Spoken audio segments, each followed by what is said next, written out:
Without the attachment theory, according to William Worden, grief would cease to exist. Without love, grief would not exist. So if you don't love someone, if I find out that John Doe in California died today, I really don't grieve for him. However, sometimes you do grieve for people that you don't know. 9/11. Airplane crashes. Because it's our community. I can sit and watch on a show when they show something on the television now, and I think that has caused us to grieve for our fellow countrymen when they're dying in Iraq or Afghanistan. And even though you don't know that person, you grieve. But it's not the grief that you go through when you lose your father, your mother, your brother, your child.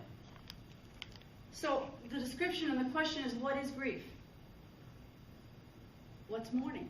What's the difference between grief and mourning? What's the difference between grief, mourning, and bereavement? Is there a difference?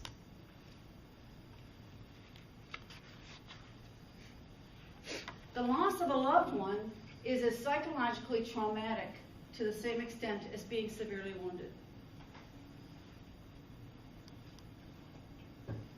What does that mean?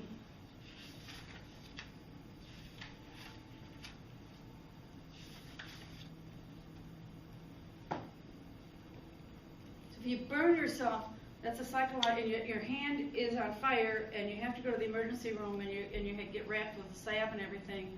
How long does it take you for that hand to heal? Weeks? Maybe 2-3 weeks? It's going to take you longer to heal from the grief. So it's as physically painful or more physically painful depending on the depth of the grief.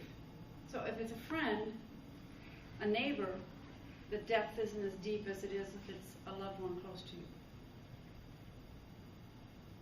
But grief represents a departure from your health and your well-being. So 1 minute, you're sitting and you're fine, and in 5 minutes, you're totally departed from your health. It's like going to the doctor and you expect to get the best result in the life, you're feeling great, and he says you've got terminal cancer.